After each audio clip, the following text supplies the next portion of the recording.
नमस्कार दोस्तों, आज के मोटिवेशनल स्पीच में आप सभी का स्वागत और अभिनंदन। बस यही चूक गया कि वह मेरे बुद्धि बल को समझ नहीं पाया। बस यही चूक गया कि वह मेरे बुद्धि बल को समझ नहीं पाया। आज की वर्चुअल आभासी दुनिया में भी ये गलतियां रोज हो रही हैं। जैसे मैं एग्जाम्पल के तौर पे आपसे बात कर सकता हूं कि आप टाई, कोट, चश्मा, हेयर स्टाइल कुछ भी मेरा देख करके मैं अपने ढंग की एक ऐसी अवधारणा, एक ऐसी धारणा, एक ऐसा नेचर, एक ऐसा चरित्र, एक ऐसा मापदंड, एक ऐसा वातावरण विकसित अपने अंदर कर सकते हैं कि यह व्यक्ति किस बुद्धि का या किस तरह का होगा, या बुद्धि का नहीं होगा तो किस तरह का होगा, इसका आकलन तो लोग करते ही हैं, उसके जूते से, उसके हेयर स्टाइल से, उसके कपड़े से। लेकिन क्या यह संभव है पूरी तरह, या आज से हजारों साल पहले ऐसा संभव था कि सिर्फ लोगों को देख के बता दिया जाए कि उसकी बुद्धि बल कैसी होगी? वह चूक कर गया, बस यही चूक कर गया कि वह मेरे बुद्धि बल को समझ नहीं पाया। अंतर मन के अंदर का जो भाव है, जो उसका प्रकटीकरण है, अगर उसको लेकर के किसी का आकलन और प्राकलन करना है, किसी की बुद्धिमत्ता को समझना है, तो मुझे नहीं लगता है कि उसके टाई, कोट, हेयर स्टाइल, चश्मे और उसके घर, मकान, दुकान, गाड़ी आदि से परखा जा सकता है। मैं ये मना नहीं कर रहा हूं पूरी तरह कि ऐसा होता नहीं है, बट कम होता है। जैसे किसी विश्वविद्यालय का अगर प्रोफेसर है और क्लास में है तो उसका जो संदर्भ है उससे बहुत कुछ आकलन कर सकते हैं। कोई व्यवसाय बेहतर कर रहा है उससे बहुत कुछ आकलन कर सकते हैं। जैसे मैं बोल रहा हूं इससे भी बहुत कुछ आप आकलन कर सकते हैं। लेकिन केवल आभासी चीज को मात्र देख करके यह पता कर लेना, ये तो कोई प्रकांड ज्योतिष हो तो मैं नहीं कह सकता हूं, लेकिन ऐसे अंदाजा लगाना कि आपका बुद्धि बल बहुत ही श्रेष्ठ है क्योंकि आपके कपड़े श्रेष्ठ हैं, यह बात थोड़ी सी पचती नहीं है। यानी आभासी और वास्तविक का यह व्यापक फर्क है। बस यही चूक गया कि मेरे बुद्धि बल को नहीं समझ पाया। दरअसल मित्रों, यह जो कथन है यह सुकरात का है, और यह सुकरात की दास्तां से एक छोटी सी कहानी से आज की अभिप्रेरणा की कहानी है। और मेरे साथ थोड़ा सा यात्रा यहां से वहां तक कीजिए, फिर देखिए हम दोनों कैसे साथ लबालब, क्योंकि अभिप्रेरणा स्वयं में एक ऊर्जा है। दरअसल बात यह है कि सुकरात जो है अपने कुछ शिष्यों के साथ अपने गपशप में लगे हुए थे। जैसे हम भी एक शिक्षक हैं, कभी कभी प्रतियोगी आ जाता, आधे घंटे उसके साथ यहाँ वहाँ की प्रतियोगिता की बात, घर की बात, कुछ उसके काम की बात, कैरियर की बात, मूड की बात, प्रेरणा की बात, आगे भविष्य की अवधारणा की बात होती रहती है, ऐसे हुई होगी। एक ज्योतिष उधर से गुजर रहा था, एक ज्योतिषाचार्य, उसको सुकरात नहीं जानते थे ना, वो सुकरात को जानता था। भीड़ देखा कि ये गपशप हो रहा है, वो रुक गया। उसने कहा कि मैं आपको देखकर बता सकता हूं कि आपके अंदर के क्या गुण हैं, आप किस तरह के व्यक्ति हैं। तो शिष्य जो है सुकरात की तरफ देखने लगे। तो सुकरात ने कहा कि ठीक है भाई, बैठिए और मेरे बारे में ही बताइए कि मैं कैसा व्यक्ति हूं। तो उस ज्योतिषाचार्य ने कहा आप बुरा तो नहीं मानेंगे? उन्होंने कहा नहीं, बुरा की कोई बात ही नहीं है भाई, जब आप सारी बातें आप हमको बताने जा रहे हैं तो मेरा फायदा ही होने वाला है, इसमें बुरा का क्या मतलब है। आजकल कोई व्यक्ति जैसे पूछ लेता है भाई कुछ कहने जा रहे हैं, बुरा तो नहीं, अब जब बुरा कहने जा रहे हैं तो बुरा तो लगेगा, लेकिन फिर भी लोग कहते नहीं कहो भाई। तो सुकरात भी दार्शनिक थे, और आप अच्छी तरह जानते हैं कि पश्चिमी दर्शन हो या पश्चिमी सभ्यता, उसके रीढ़ थे, उसकी अहम भूमिका में सुकरात का नाम आता है। उस ज्योतिषी ने कहा कि चेहरे की बनावट, तुम्हारे चेहरे की बनावट, यानी सुकरात को कहा कि तुम्हारे चेहरे की बनावट तुम्हें सत्ता विरोधी बताती, यानी कि तुम सत्ता विरोधी हो इसका संकेत देती है। सुकरात मुस्कुरा दिए। फिर आगे ज्योतिषी बोलता है कि तुम्हारे अंदर द्रोह प्रबल है, द्रोह की भावना प्रबल है। सुकरात फिर मुस्कुरा दिए।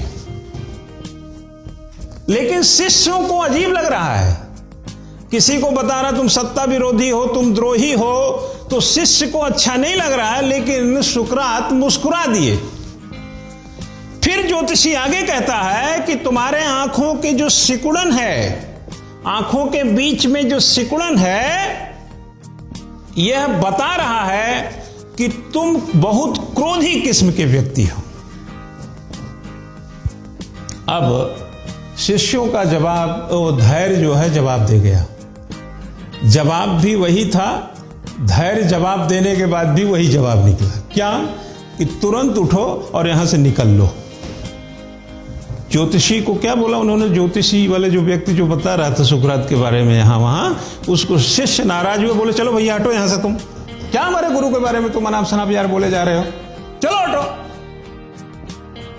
सुकरात ने अपने शिष्य को इशारा किया शांति का, और ज्योतिषाचार्य जो थे महोदय उनसे बोला कि और बोलिए। उन्होंने कहा कि तुम्हारा बेडौल सिर। वैसे एक हकीकत है कि सुकरात देखने में सुंदर नहीं थे, अगर उनको कुरूप कहा जाए तो अतिशयोक्ति ना होगा।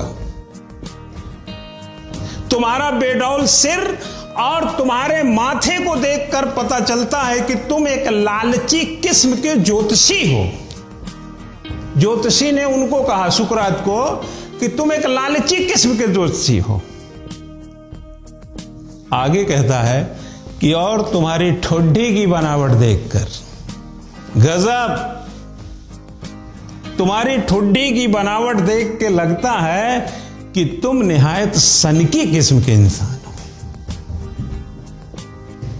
अब तो शिष्यों का पारा जो था ना, यहां से राजू वहां तक चला गया। उसके बाद तो शिष्यों का हाल पूछिए मत। अरे किसी के गुरु का खुले हम से बेइज्जती होगा तो शिष्य कैसे बर्दाश्त करेगा? फिर सुकरात ने अपने शिष्यों को रोका और उसको पारितोषिक देकर के, सम्मान देकर के, मानदेय देकर ज्योतिष को नमस्कार किया। ज्योतिष चला गया। शिष्य ने कहा कि हुजूर, अपने सुकरात अपने शिष्य अपने गुरु को, शिष्यों ने कहा कि साहब, सर, गुरुदेव, ये ज्योतिष तमाम तरीके की बातें अनाप शनाप बोल करके आपके भाव को, मान को, मर्यादा को जमी दोज कर दिया, गलत फलत बयानबाजी कर दिया। आपने उसको पारितोषिक दिया, उसको सम्मान दिया और उसको नमस्कार करके भेज दिया। हमें तो बहुत क्रोध आ रहा था। सुकरात ने कहा कि उसने मेरे बारे में जितना बताया वो सब सही बताया, सब कुछ सही बताया। यहां पर दोस्तों जो लोग वीडियो को सुन रहे हो, जरा सा अपना जो माथा है, जैसे उसने कहा ना कि जो संकुचन, थोड़ा सा और थोड़ा सा कर लीजिए। अब ये जो लाइन है ना, ये स्नायु तंतुओं को थोड़ा सा खड़ा कर सकता है, थोड़ा सा मसल सकता है, थोड़ा इसके अंदर रक्त का संचार बढ़ा सकता है। क्योंकि बात सुकरात की है तो थोड़ा सा ध्यान बड़ा हो जाना चाहिए, क्योंकि दर्शन बड़ा है। क्या बोला सुकरात ने? सुकरात ने कहा कि मेरे बारे में उस ज्योतिषाचार्य ने सब कुछ सही बताया, और मैं हूं लालची, मैं हूं क्रोधी, और मैं हूं सनकी। लेकिन मेरे अंदर के बुद्धि बल को वह नहीं समझ पाया। एक चीज नहीं समझ पाया वो, कि मेरे अंदर कितना बुद्धि बल है, इसका आकलन वह ज्योतिषाचार्य नहीं कर पाया। उसकी बताई गई सारी बातें मुझ में हैं, और इन्हीं कमियों को मैं अपने बुद्धि बल से नियंत्रित करता रहता हूं। मेरा कुरूप चेहरा, मेरा सत्ता विरोधी चेहरा, मेरा सनकी मिजाज, मेरा लालच, मेरा क्रोध, सब कुछ मेरे अंदर जो बुद्धि बल है उससे नियंत्रित होता है। यह कहा सुकरात ने अपने शिष्यों को। शिष्य दंग रह गए। बोला उन्होंने कि अगर अंदर बुद्धि है, इस माथे के अंदर बुद्धि है, और माथा देख करके, ठुड्डी देखकर, बेडौल सर को देखकर, मेरे चेहरे को देखकर सारी बुराइयां अगर उस ज्योतिषाचार्य में दिखी, लेकिन एक चूक कर गया कि मेरे बुद्धि बल का आकलन नहीं कर पाया, जिसकी वजह से मैं इन कमियों का नियंत्रण करता हूं। मित्रों, साथियों, इस स्पीच का सार यही है।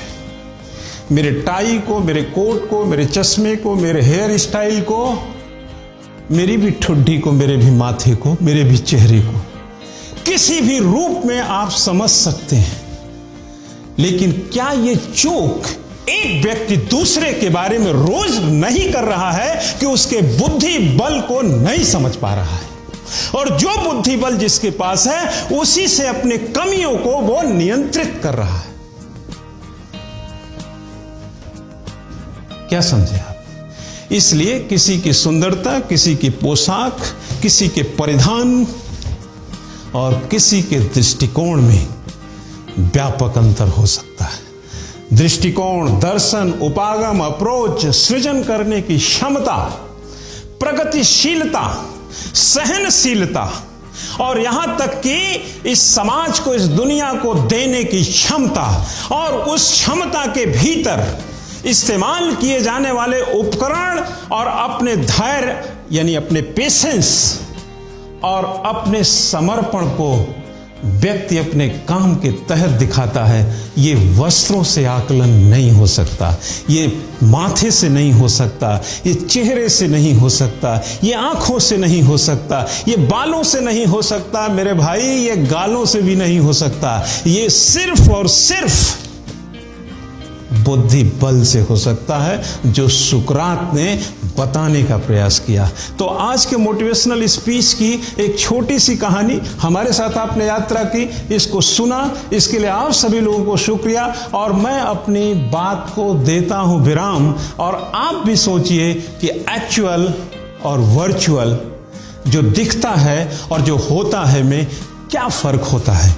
Thank you very much.